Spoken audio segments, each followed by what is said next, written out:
एक तरफ संजय गांधी थे जो हर हाल में सत्ता को अपने कुर्ते की जेब में रखना चाहते थे, और दूसरी तरफ कांग्रेस के बागियों समेत समूचा विपक्ष था जिसकी अगुवाई करने खुद जेपी दिल्ली आने वाले थे।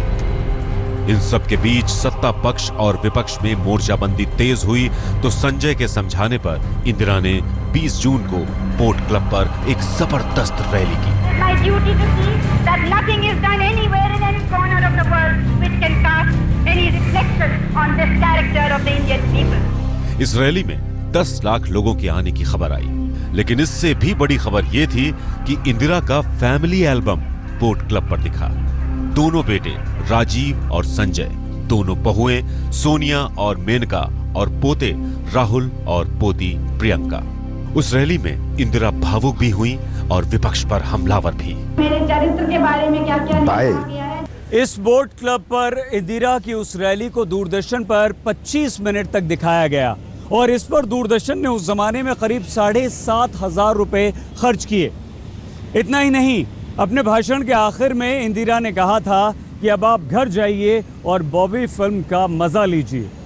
उस जमाने में हाल ही में रिलीज हुई बॉबी फिल्म का दूरदर्शन पर दिखाया जाना एक बहुत बड़ी बात थी। बॉबी फिल्म उस वक्त बहुत पॉपुलर हो गई, और ये कि भाई लोगों को कैसे उनकी अटेंशन डाइवर्ट की जाए, क्योंकि जगजीवन राम की एक बहुत बड़ी रैली होने वाली थी, या तो भाई कोई ऐसा फिल्म दिखाई जाए जिससे कि लोग टीवी पे जुटे रहें और वहाँ पे मत जाएं। इस तरह की बात की थी, और बॉबी उस वक्त अभी मतलब कमर्शियल चल रही थी, इसलिए टीवी पे चलना बहुत मुश्किल था, क्योंकि कमर्शियल फिल्म जब पैसा बना रही हो तो टीवी तो मुफ्त होती है। तो लेकिन इसको इसलिए इस्तेमाल किया गया है कि ताकि उस रैली में लोग कम जाएं और उस हिसाब से उनकी वो जो सभा है वो फेल थी। 20 जून को पोर्ट क्लब पर इंदिरा की रैली हुई तो उसी दिन उन्होंने सुप्रीम कोर्ट का दरवाजा भी खटखटाया। इस बीच विपक्ष ने तय कर लिया कि 25 जून को रामलीला मैदान में जेपी की रैली होगी। अब लक्ष्य पोर्ट क्लब से बड़ी जनसभा करने का था। 23 जून 1975 को जेपी को इसी पटना एयरपोर्ट से दिल्ली के लिए उड़ान भरना था, लेकिन बार बार यह खबर आ रही थी कि कोलकाता में मौसम खराबी की वजह से विमान आ ही नहीं पा रहा। ये जेपी को पटना में रोकने की ही तैयारी थी। तब तक जेपी अपने अगमकुआं के निवास पर ही इंतजार करते रहे कि अगर विमान नहीं आता तो वो ट्रेन से ही दिल्ली जा सकें। और आखिरकार जेपी ने ट्रेन पकड़ी और अगले दिन दिल्ली हाजिर हो गए। 24 जून को जेपी दिल्ली में थे। उनकी धमक ही इंदिरा के लिए कम बड़ा धक्का नहीं थी, जो सुप्रीम कोर्ट के जस्टिस वी.आर. कृष्णा अय्यर ने फैसला सुना दिया कि इंदिरा गांधी प्रधानमंत्री तो रह सकती हैं, लेकिन संसद में वोटिंग नहीं कर सकती। इससे विपक्ष का हौसला आसमान छूने लगा। Then she said, then we should go to the president. I said yes. Then she said, you come with me. We were with the president, maybe about 2 hours, 1.5 hours. She explained the facts to him. The president showed him the reports and everything as to what the position was and what the latest appeal was to the people. What do we do about it? And then I took over. I explained the law that emergency for internal disturbance can be declared if the danger was imminent. 25 जून की शाम रामलीला मैदान ने जैसी भीड़ देखी, वैसी भीड़ पहले कभी भी इकट्ठा नहीं हुई थी। मैदान में पांव रखने की जगह नहीं थी। जनसैलाब रामलीला मैदान से संसद भवन तक फैल चुका था, और जब जेपी ने इंदिरा की सत्ता को सीधी चुनौती दी तो एक सफदरजंग रोड दहल उठा। खलक खुदा का, मुल्क बादशाह का, हुक्म शहर कोतवाल का। हर खासो आम को आगाह किया जाता है कि खबरदार रहें और अपने अपने किवाड़ों को अंदर से कुंडी चढ़ाकर बंद कर लें। गिरा लें खिड़कियों के पर्दे और बच्चों को बाहर सड़क पर ना भेजें, क्योंकि एक 72 बरस का बूढ़ा आदमी अपनी कांपती कमजोर आवाज में सड़कों पर सच बोलता हुआ निकल पड़ा है। 25 जून की उस शाम इसी मैदान में जेपी ने यह ऐलान किया था कि हमला चाहे जैसा भी हो, हमारा हाथ नहीं उठेगा। जेपी ने अहिंसक आंदोलन और सत्याग्रह की यहां मौजूद लाखों लोगों को कसम खिलाई और कहा कि इसी के बूते हम इंदिरा की तानाशाही को खत्म करेंगे। और जेपी की इस शपथ पर लाखों लोग मुट्ठी बांधकर खड़े हो गए। वो बंधी मुट्ठियां इंदिरा के दिल में जमे डर को और जमा कर रही थी। उधर रैली खत्म हुई, इधर इंदिरा रात 8 बजे राष्ट्रपति फखरुद्दीन अली अहमद से मिलने राष्ट्रपति भवन पहुंची, या कहें कि उन्हें इमरजेंसी लगाने की सूचना देने। हमने देश में आंतरिक आपात स्थिति लगाने का फैसला किया है। क्या इसकी सूचना बाकी कैबिनेट को भी है? नहीं, हमने इसे अभी बताना जरूरी नहीं समझा। क्या वाकई और कोई चारा नहीं है? अब पानी सर से ऊपर जा चुका है, कोई रास्ता नहीं।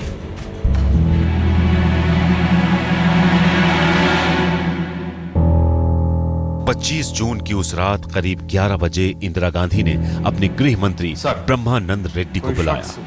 प्रधानमंत्री के घर से आपसे मिलने आया है। उन्हें अंदर ले आइए। जी।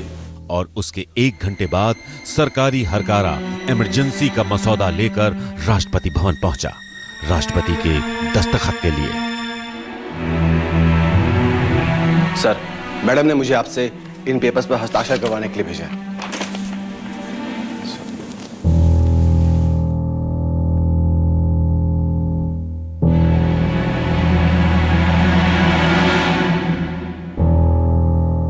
मैं भारत का राष्ट्रपति फखरुद्दीन अली अहमद संविधान की धारा 352 की उपधारा के अनुसार प्राप्त शक्तियों का उपयोग करते हुए घोषणा करता हूं कि आंतरिक उपद्रवों के खतरे से भारत की सुरक्षा पर गंभीर खतरा पैदा हो गया है और मैं अपनी इस उद्घोषणा के जरिए देश में आपात स्थिति की घोषणा कर रहा हूं।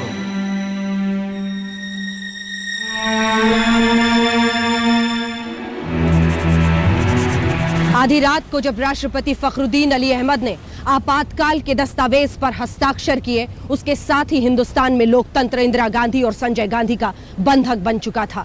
संविधान की धारा 21 तक निलंबित कर दी गई थी, जिसकी वजह से हर नागरिक को जीने का अधिकार मिला हुआ है। तब तक इसकी जानकारी भी कहां, सिर्फ चंद लोगों को ही थी, यहां तक कि इंदिरा गांधी के कैबिनेट को भी नहीं।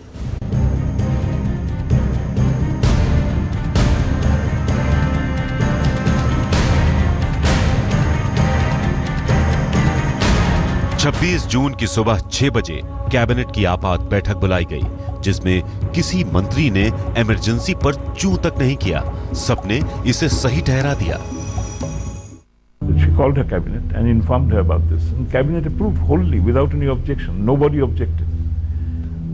She pointed out everything, threadbare, as to why this was necessary. So this is how it happened.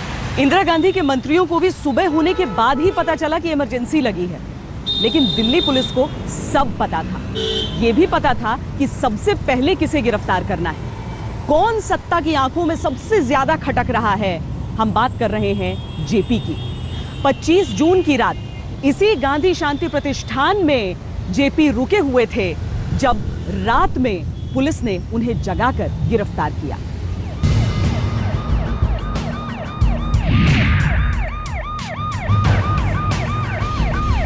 आधी रात को प्रतिष्ठान के सचिव राधा कृष्णन के बेटे चंद्रहास ने जब देखा कि पुलिस ने परिसर को घेर लिया है, तो ये बात उन्होंने अपने पिता को बताई। तब तक पुलिस अंदर आ चुकी थी। राधा कृष्णन ने फोन करके चंद्रशेखर को इसकी जानकारी दी, जो उस वक्त कांग्रेस के सांसद थे। तब तक पार्टी के भीतर उनकी पहचान इंदिरा गांधी की नीतियों के विरोध में खड़े नेता की बन चुकी थी। चंद्रशेखर सीधे संसद मार्ग थाने पहुंचे, जहां उन्हें पता चला कि जेपी को ही नहीं, उन्हें भी गिरफ्तार कर लिया गया है और गिरफ्तार कर लिए गए हैं तमाम बड़े नेता। Prakash ji has been arrested, Morarji bhai has been arrested, and then we consulted Vajpayee ji and myself, and we decided to await the police arrival and to leave. So they came at about 7:30 or so and picked us up. इसी संसद मार्ग थाने में JP को गिरफ्तार किया गया था। जब चंद्रशेखर ने उन्हें उनकी गिरफ्तारी की सूचना दी तो इंदिरा गांधी के बारे में उन्होंने सिर्फ इतना कहा, विनाश काले विपरीत बुद्धि। भाइयों और बहनों, राष्ट्रपति जी ने आपातकाल की घोषणा की है। इससे आतंकित होने का कोई कारण नहीं है। The President has proclaimed emergency. This is nothing to panic about. सुबह 8 बजे जब तक इंदिरा गांधी ने ऑल इंडिया रेडियो पर आकर देश को बताया कि आपातकाल लागू हो चुका है, तब तक इंदिरा गांधी के विरोधी तमाम नेता सलाखों के पीछे थे। और इसके साथ ही शुरू हुआ दमन का वो खेल जिसने 19 महीने तक लोकतंत्र को कोमा में रखा। हिंदुस्तान के इतिहास में 25-26 जून कोई भूल नहीं सकता है। 40 साल पहले सत्ता सुख के खातिर देश को आपातकाल के बंधनों में बांध करके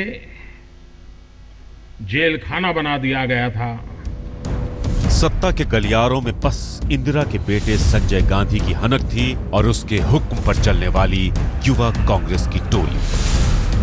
संजय को लगता था कि इमरजेंसी के साए में हिंदुस्तान के नौजवान उनके साथ जुड़ जाएंगे। शहर में पूछें कि वो मुल्क के लिए कुछ करना चाहता है तो सारे तैयार हैं, मुल्क के लिए कुछ करना चाहते हैं। दिल्ली के तुर्कमान गेट इलाके में रहने वालों के घरों पर सौंदर्यीकरण के नाम पर बुलडोजर चलवा दिया गया तो जबरन नसबंदी ने लोगों को पूरी तरह हिला दिया। वो जो नसबंदी थी, वो जो जबरन लोगों पे कब्जा करना था, सफाई के नाम पे आगरा में लोगों को विस्थापित किया गया, इन सब का नतीजा था ये कि इमरजेंसी इतनी कठोर हो गई और एक नफरत, एक वितृष्णा पैदा हो गई भारतीयों में इन माँ बेटी के खिलाफ। इन सब के बीच विपक्षी नेताओं पर सरकारी शंका बनी रही। डायनामाइट कांड से मशहूर हुए जॉर्ज फर्नांडीज को जब अदालत में लाया जाता था तो हाथों में हथकड़ी और कमर में तानाशाही की जंजीर बंधी होती थी। It's not just the handcuff. It was handcuffs and chains. Used to be every day when I used to be brought to the court. I and my colleagues used to be brought to the court. We were 22 of us, and as we were every morning we had to be brought to the court when the trial began, or earlier in that when dates were taken at that time, plus a chain with which 2 policemen chained themselves to me, and similarly to other colleagues. That was Mrs. Gandhi's way of telling you that you know how I can crush you. 19 महीने में इंदिरा विरोधी तमाम नेता jail में रहे। बाहर था तो सिर्फ सन्नाटा, जिसे इंदिरा और उनके करीबियों ने अपने पक्ष में समझ लिया। सत्ता की इसी दंभी नासमझी ने लोकतंत्र के लिए रास्ता साफ कर दिया।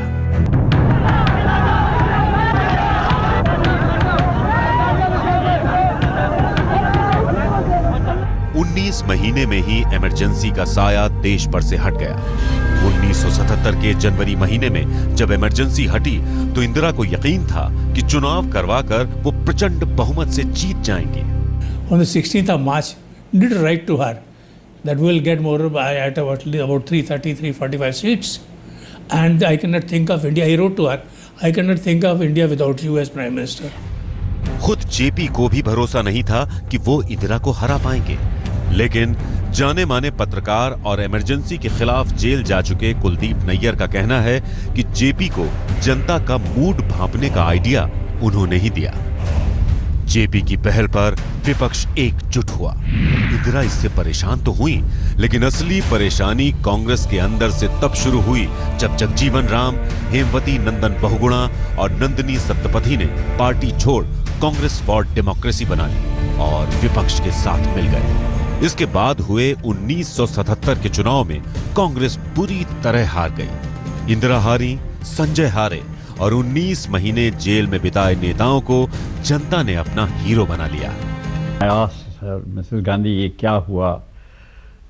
शी सेड फीडबैक नहीं था, because she'd been told, the feedback she got was that she was very popular and would sweep the polls. This is our own government information agencies. So I said to her, Mrs. Gandhi, feedback कैसे होता, आपने press को तो बंद कर दिया था।